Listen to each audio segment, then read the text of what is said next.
Hi, my friend. This is David Ault, and I want to welcome you to the gathering.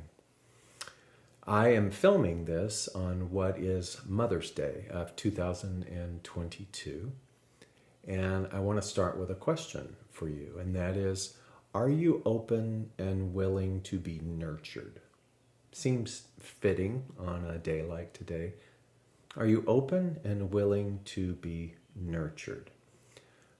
I would think that the obvious reply would be yes, but if we stepped back for a moment and got quiet, we might find that our actions are very counterintuitive to that question. We might find that we have this competing energy system that takes place within us that is saying, yes, I want to be nurtured, but our actions and our habits do this. So it's competing, right? I ask you that because, there's going to be so much talk today about the divine feminine and about the wisdom of the mother. And it's going to bring up for us all different kinds of emotions because we all come from varied backgrounds where perhaps we didn't have that kind of nurturing. And I want you to set all of that history aside. And I just want you to be with that question. Are you willing to be nurtured? And what is going to be required of us in order to be in integrity if we're saying yes? That means that there might have to be less of this, obviously, in order for us to be able to welcome the energy of being nurturing. So I want to give you a few things to consider if you are saying yes to that and you feel the absence of nurturing. Number one is, this is a big holistic offering, and that is nurturing is never absent. It just is. And when we talk about elements of the power of creation or God or source or intelligence, whatever you want to subscribe to that, then there are things that are within this framework of the isness, which is love. There's no earning of love. Love just is. Love abides in all of creation. It's cellular, it's organic, it is the backbone of all of life. Life could not exist without that. We're not talking about romantic love. We're talking about agape love, or the type of love that is simply indicative of the offering and the ongoing of life itself. So it just is. Even if everything were to be destroyed, love is not destroyed. Love will continue to replicate itself and to continue to generate new generations of life. That's just the way that it happens. Peace. Peace also resides in the category of the isness. There's no, I will have peace when I do this. That is true in this plane of form for us in order to recognize it, but it doesn't mean that it's not already here. It just means that we are more engaged in this with that which we understand peace to be. It's just a part of the isness. And the same thing with nurturing. Nurturing falling under the category of being loved and being enough. And I think what helps is when we begin to sort of review what being human is. I was listening to yet another Ram Dass podcast where he talked about what makes up a life. And he called them rushes. So we go from kind of one rush to another, a rush of feeling, a rush of planning, a rush of goal setting. So, for example, I'm going to go to university and I'm going to get this degree, and then that degree is going to allow me to do this. And so we go through the rush of education and then the rush of the job. We go through the rush of dating, the rush of creating a family, all of these rushes, the rush of I'm saving up my money to go on this vacation. I'm saving up my money to travel and to see this spiritual thing.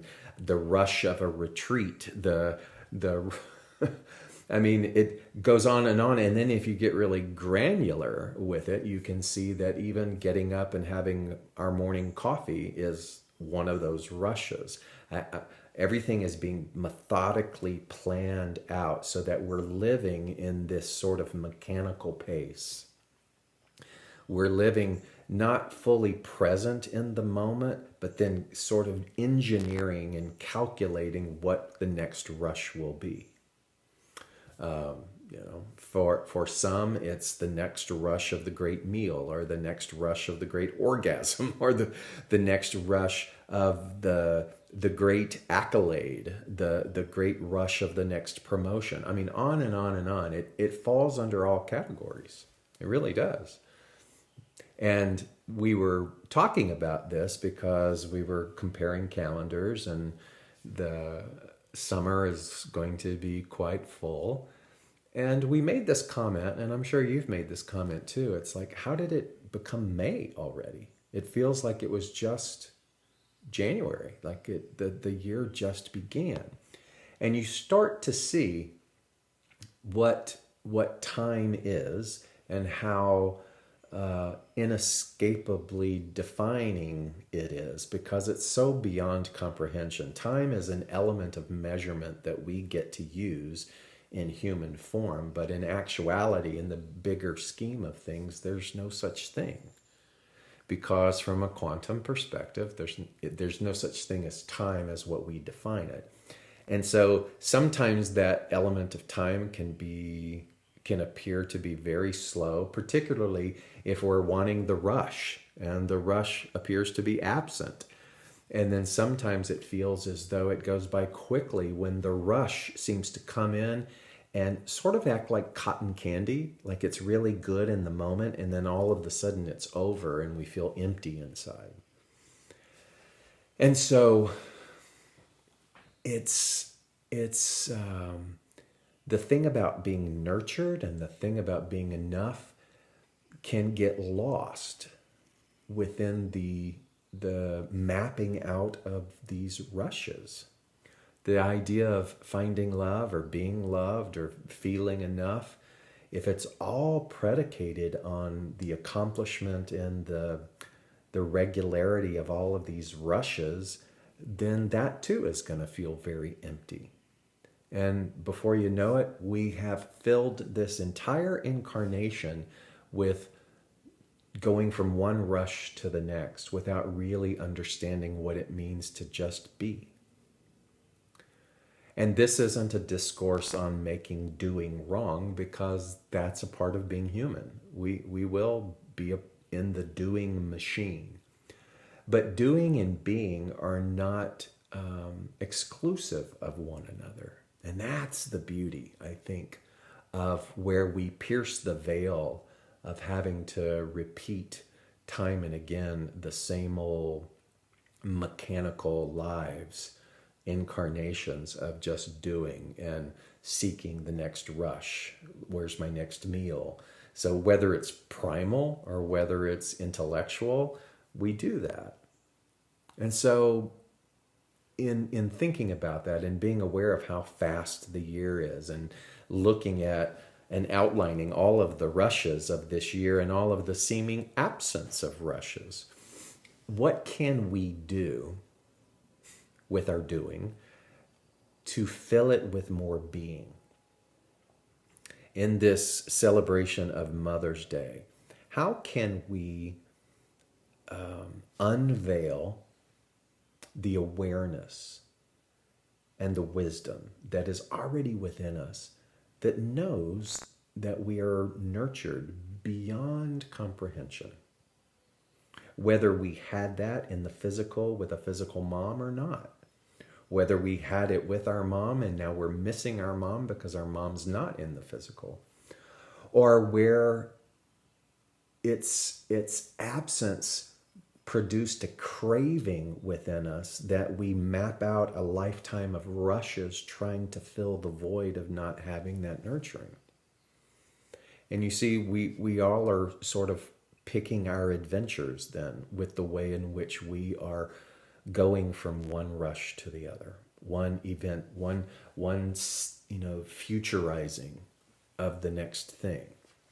And so I was kind of sitting here and thinking about what can I give you as an exercise to make the moments in between be just as powerful and just as nurturing and just as fulfilling and peaceful as you and I are thinking that event is going to give us.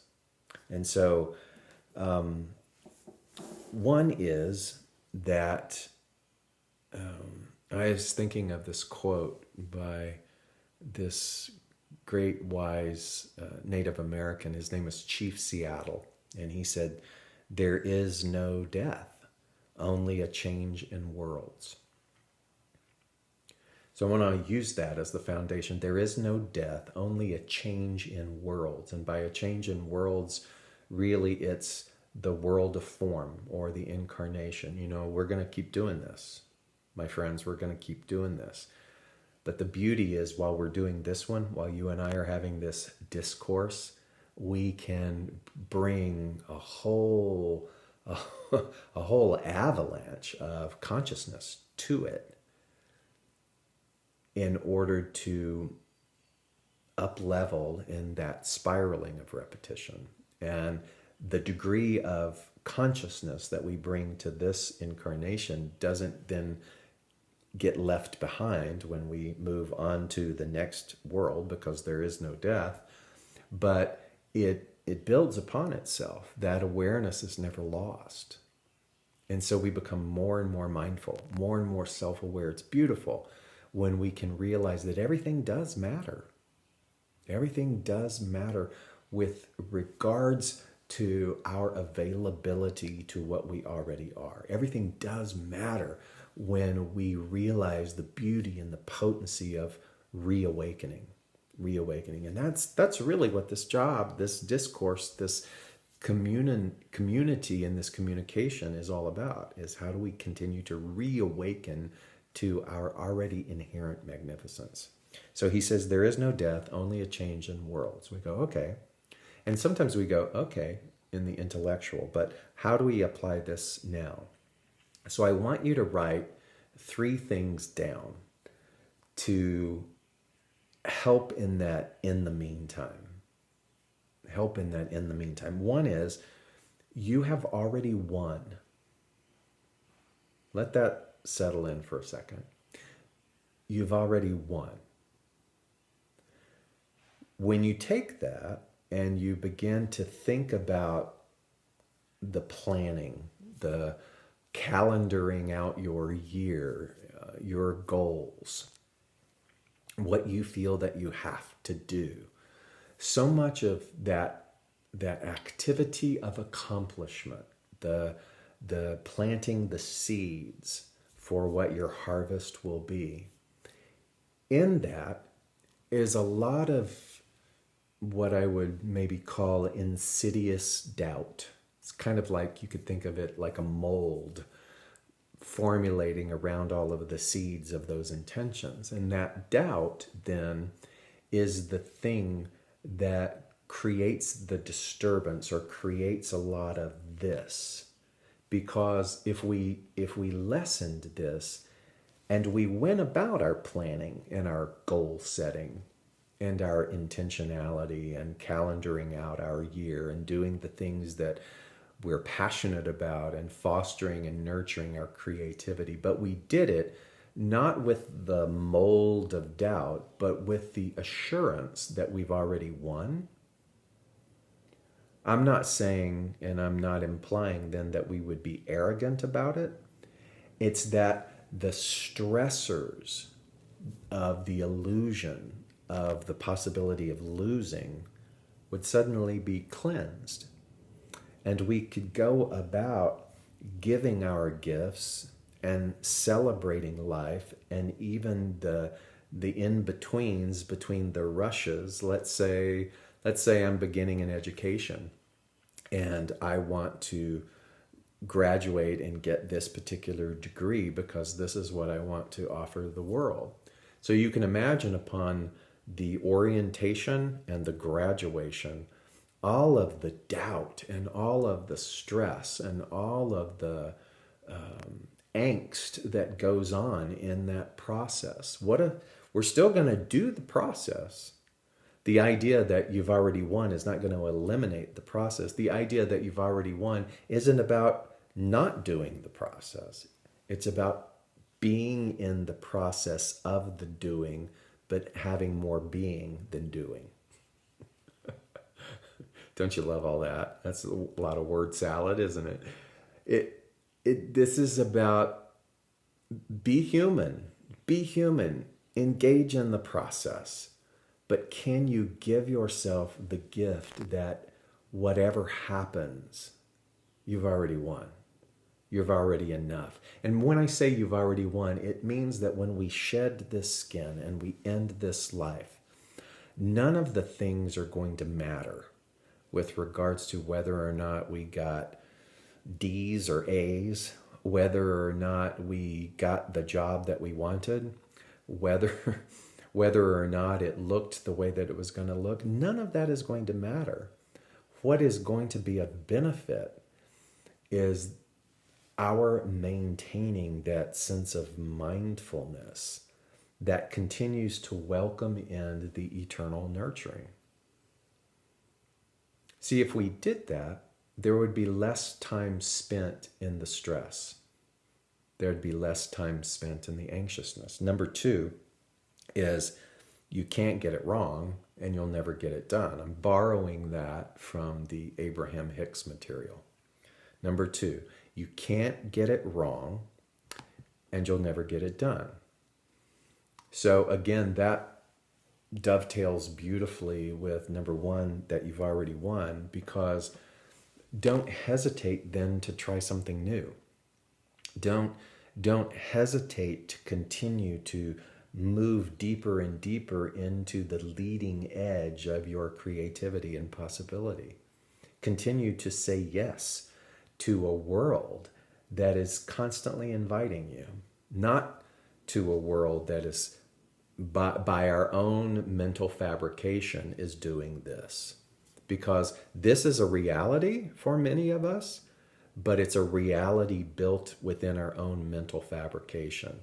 The real world is this. And when you can adopt and you can understand that you can't get it wrong, there's no such thing as getting it wrong.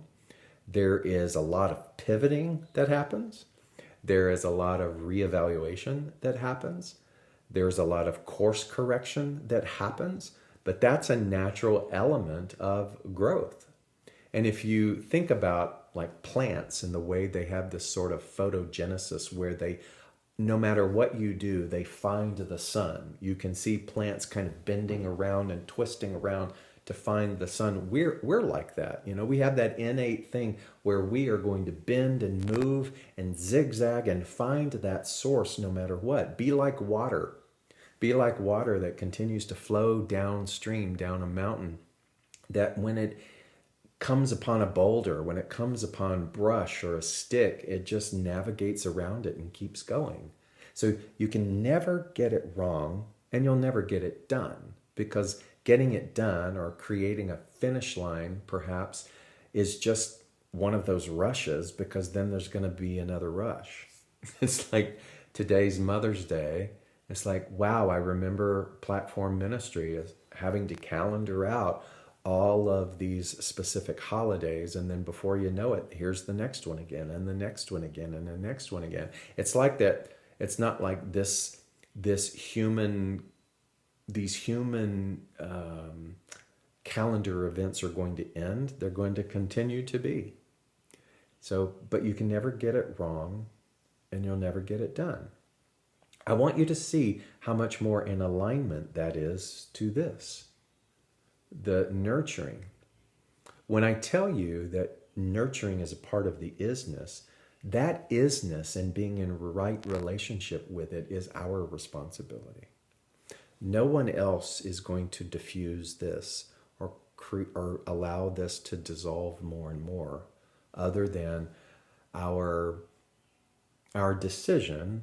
Well, first of all, our awareness that we're living from one rush to the next. And how do I give myself more of the opportunity to just be? So this is not going to happen other than the fact that we are willing to participate and take responsibility for it. Responsibility is not a dirty word. Responsibility is not a punitive word. It's a beautiful invitation. Ah, I see. I'm not at the mercy of or dependent upon any external force in order to strengthen my own self-reliance and responsibility, because I can't get it wrong and I don't have to worry about ever getting it done. This thing called being human is going to create these cycles over and over and over and over and over again. And so the rush of having to pay rent or to pay your mortgage, it's always going to be there. It's always going to be there. The rush of trying to pre-plan what's going to happen to you. Well, whatever's going to happen to us is going to happen to us. Can we do our human planning, but not be so overly anxious and so fearful that our willingness to be nurtured is being really watered down by our resistance of fear? So number one is you've already won. Number two is you can't get it wrong and you'll never get it done. And then number three is there are no enemies. Think about that. Because the rational human mind is going to go, well, what about, all the whataboutisms. And every whataboutism that we're going to bring to the table, there's validity to that. But I'm talking about you as a soul. There are no enemies. When you go back and you look at all the planning of the rushes and the calculations and the calendaring and the life, sometimes a lot of that is filled with trying to keep others away, trying to overpower, trying to prove, trying to do things to position ourselves, to protect ourselves from this seeming idea of an enemy. An enemy could be something as simple as a competitive mindset that tells me that there's not enough, and so I've got to beat somebody because that person right over there is going to take something away from me. So a very primal idea of the enemy. There are no enemies because there are no others. There's just one organism floating around that's called life. Those three things, when you really begin to sit with them, when you write them out, and you can say, okay, today or this morning, I'm going to practice these three things. I'm going to tell them to myself. I'm going to look at them. I'm going to journal about them. I'm going to review them. I've already won. I can't get it wrong. I'll never get it done. It's just a part of being human. And there are no enemies. Each of these things then are going to help me bring compassion to my version of life as I know it. My version, meaning my version of David. My version of David that I have a big rush that I'm planning this summer and I'm going to return to the Camino. The Camino being the ancient pilgrimage that leads to Santiago de Compostela in Spain. It's one of the most ancient pilgrimages that exist in the world, but I'm going to do a different route. I'm going to do the Portuguese route, where I walk from Lisbon to Spain. And there's that rush of that planning, and I'm planning it because I'm doing as a fundraiser for my foundation, Kaleidoscope Child Foundation. We have so many initiatives and so many new opportunities that need funding. So I can categorize that, you see, as a rush. And then at the same time, what I'm doing is, here's the narrative that I'm telling myself. I'm getting older. Oh my God, you're really, the risk. And even though I'm walking every day and trying to build up and do all that kind of stuff, I'm finding that my in the meantime is being very clouded by failure. What if I get out there and I embarrass myself? What if I can't finish? What if, what if, what if, what if, what if? And I've been sitting in a lot of what ifs this week, and I've felt how that has been very dense within me. And I realized that, oh my God, I'm doing it. So I have to go back and go, David, you already won. You've already won. Just show up. Stop concerning you. Do all of your planning. Of course, do all of your planning, but let go the outcome. Let go the how. You can't get it wrong. You'll never get it done. Just do this one particular rush that's on your calendar and try to enjoy it. And there are no enemies. Whatever it is that I'm trying to protect myself from based upon what others may think, or this idea of disappointment, let all of that go. And just be. Be in the doing. Be in the doing. Did you hear that?